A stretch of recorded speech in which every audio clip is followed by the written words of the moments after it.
हाँ, तो अब हम शुरू करते हैं एक नया एक्सरसाइज। सदिश बीजगणित के बाद एक नया एक्सरसाइज हम शुरू करते हैं त्रिविमीय ज्यामिति का, 3 डायमेंशनल ज्योमेट्री का। इससे एक 8 मार्क्स का क्वेश्चन आएगा और एक ऑब्जेक्टिव क्वेश्चन आता है। इस टॉपिक को समझने के लिए सबसे पहला जो टर्म होगा वो दिक्कोजिया का होगा, डायरेक्शन कोसाइन का होगा। डायरेक्शन कोसाइन में हम ऐसे समझ लें, जैसे मान लो कि ये कोई एक्सिस है, इस तरह से ये कोई एक्सिस है, x axis, y axis, z axis. एक कोई लाइन है, एक कोई वेक्टर है जो एक्स एक्सिस के साथ अल्फा, वाई के साथ बीटा, ठीक है, और जेड के साथ गामा कोण बनाती है। अब वो चूँकि 3 डायमेंशनल है तो ये वाला एंगल ऊपर से ऐसे दिखलाने में थोड़ी सी दिक्कत होगी। बस आप इसको ऐसे ही समझें कि ये कोई लाइन है ओ ए, या यह कोई वेक्टर है ओ ए जो एक्स एक्सिस के साथ अल्फा, वाई के साथ बीटा और जेड के साथ गामा एंगल बनाती है। तो दिक्कोजिया क्या होता है? कास अल्फा, कास बीटा, कास गामा, इसकी दिक्कोजिया कहलाएगी। ओ ए लाइन की या बिंदु ए की दिक्कोजिया कहलाएगी। फिर से समझ लीजिए, ये कोई बिंदु है, ये कोई पॉइंट है। ये पॉइंट ऐसा है कि इसका पोजीशन वेक्टर ओ ए है। ओ ए एक्स एक्सिस के साथ अल्फा, वाई के साथ बीटा और जेड के साथ गामा कोण बनाता है। तो कॉस अल्फा, कॉस बीटा और कॉस गामा इस लाइन की क्या कहलाएगी? दिक्कोजिया कहलाएगी। कास अल्फा को एल से रिप्रेजेंट करते हैं, कास बीटा को एम से रिप्रेजेंट करते हैं और कास गामा को एन से रिप्रेजेंट करते हैं। यानी कास अल्फा, कास बीटा, कास गामा ही क्या होती है? किसी रेखा की दिक्कोजिया होती है। ओके, एक फैक्ट आप जानेंगे, l square plus M square plus N square की वैल्यू क्या होती है? 1 होती है। एक फैक्ट आपको याद रखना है, L square plus M square plus N square की वैल्यू 1 होती है। या आप चाहें तो ऐसे भी कह लें, एल एम एन के जगह पे वैल्यू रख लें। एल के जगह पे क्या रख लोगे?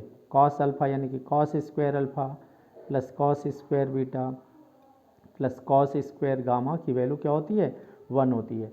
हम चाहें तो इसको साइन में भी तोड़ सकते हैं। वैसे तो ये एक बार क्वेश्चन पूछा भी हुआ है कि ऐसे कास स्क्वायर अल्फा को क्या लिख सकते हो? 1 minus sine square alpha, cos square beta को 1 माइनस साइन स्क्वायर बीटा और कॉस स्क्वायर गामा को 1 minus sine square gamma equal to 1 हो जाएगा। तो ये ज़रा देखें, ये 1 से 1 कट जाएगा, कैंसिल आउट हो जाएगा, ठीक है। ये minus sine square alpha, minus sine square beta, sine square gamma, इन तीनों को राइट में लेते जाओ। तो जब राइट में लेके जाएंगे तो sign square alpha plus sign square beta plus sign square gamma हो जाएगा। और इसकी वैल्यू यदि इधर देखें तो क्या बच गया? 1 से 1 तो कट गया, सिर्फ 2 बच गया है। तो हम ऐसे भी एक रिलेशन दे सकते हैं। तो ये एक रिलेशन है, जिस रिलेशन को हमने देखा कि cos square alpha plus cos square beta plus cos square gamma की वैल्यू क्या होती है? 1 होती है। ये आपको फैक्ट याद रखना है। ओके, अब क्या है कि जैसे एल एम एन किसी लाइन की डायरेक्शन कोसाइन होती है, ठीक उसी तरह से जैसे एल एम एन क्या है? दिक्कोजिया है।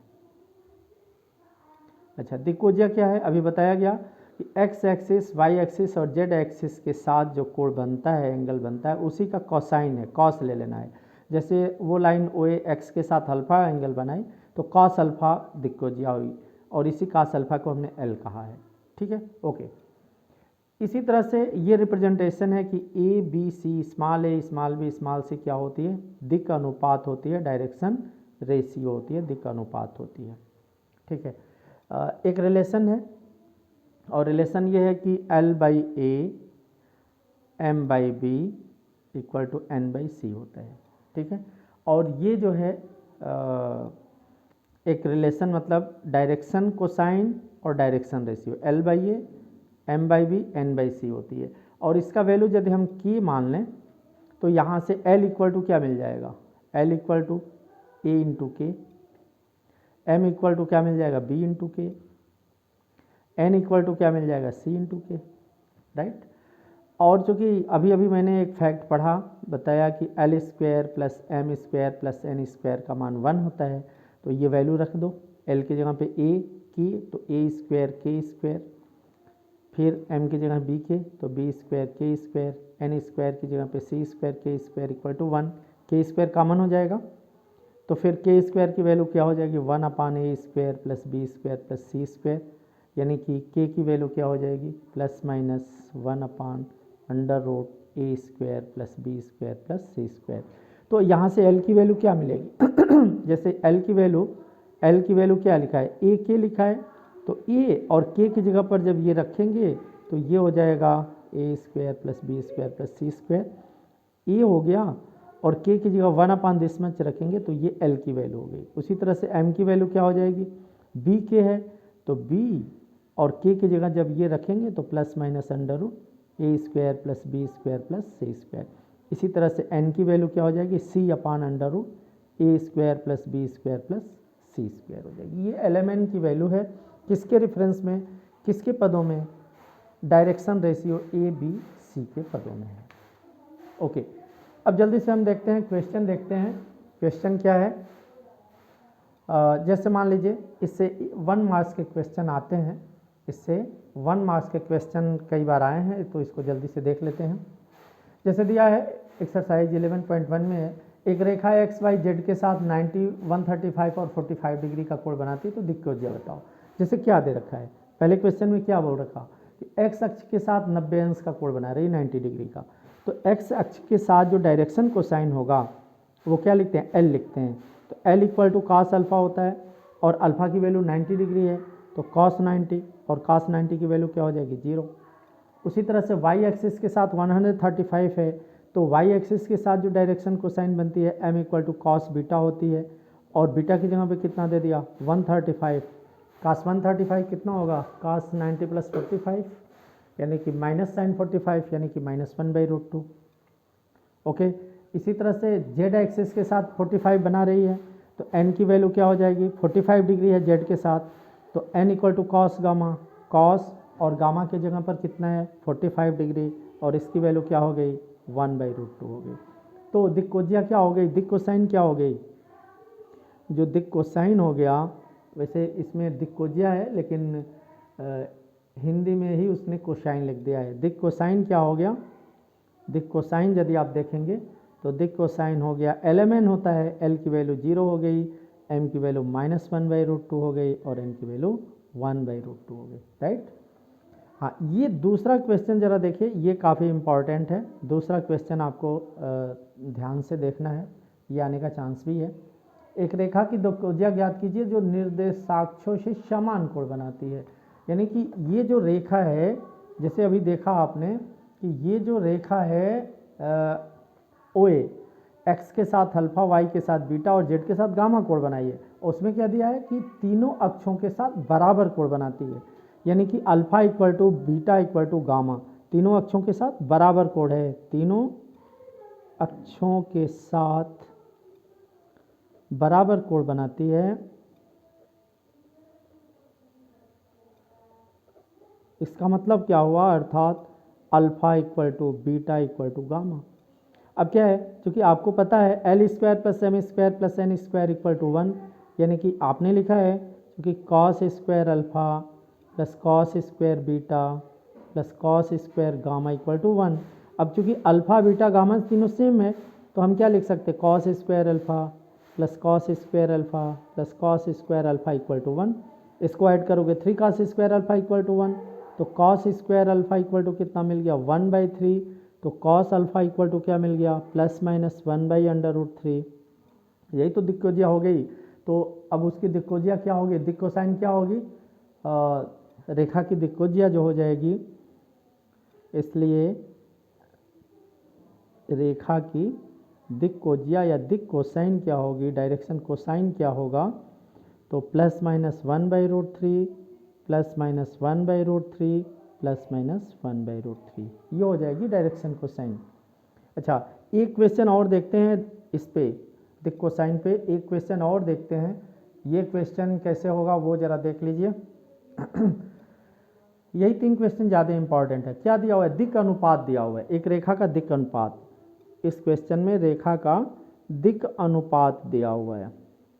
अच्छा जी, दिक् अनुपात को किससे निरूपित करते हैं? Small a small b small सी से। जैसे उसने दे रखा -18, 12, -4, मतलब आप कह सकते हैं, सपोज कर सकते हैं दिक् अनुपात को small a small b small सी से लिखते हैं तो a = -18, b = 12, c = -4, राइट। अब क्या है, हमें क्या बताना है, इसकी दिक् कोसाइन, दिक् कोज्या बतानी है, डायरेक्शन कोसाइन बतानी है।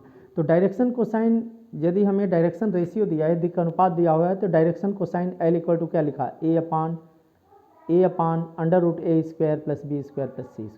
यानी कि सबसे पहले हमें क्या चाहिए यहाँ पे, √a² + b² + c² की वैल्यू। तो -18 का स्क्वायर, ऐसे -18 का स्क्वायर करेंगे तो 324, 12 का 144 और -4 का 16, ऐड कर लो इसको, 4 4 8 6 14, 1 कैरी, 2 4 6 7 8 हो गया, और 3 और 1 4 हो गया। 484 का यदि स्क्वायर रूट आप निकालेंगे तो 22, राइट। अब क्या है, यदि डायरेक्शन कोसाइन या दिक् कोसाइन निकालते हैं आप, दिक् कोसाइन, तो क्या पढ़ रखा, L = पढ़ रखा आपने E अपान √a² + b² + c² plus minus, okay. तो ये प्लस माइनस ए की जगह पे क्या रख देना, -18 बाई, इसकी वैल्यू कितनी, 22, इसको तुम 2 से कटा दो।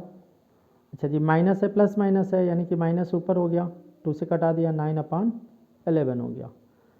y के साथ जो एंगल बनाता है b अपान होता है, b अपान √a² + b² + c², b की जगह पे क्या है, 12 है, और इसके जगह पे 22 है, प्लस माइनस के साथ, इसको भी कटा सकते हो, 2 से कटा दो, 6/11।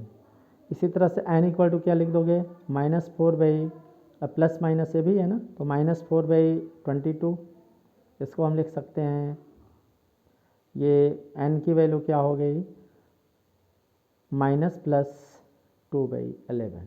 तो इस तरह से जो हमें दिक् कोसाइन मिला, डायरेक्शन कोसाइन जो मिला, वो क्या मिला, -+9/11, फिर क्या मिला, +-6/11, फिर क्या मिला, -+2/11।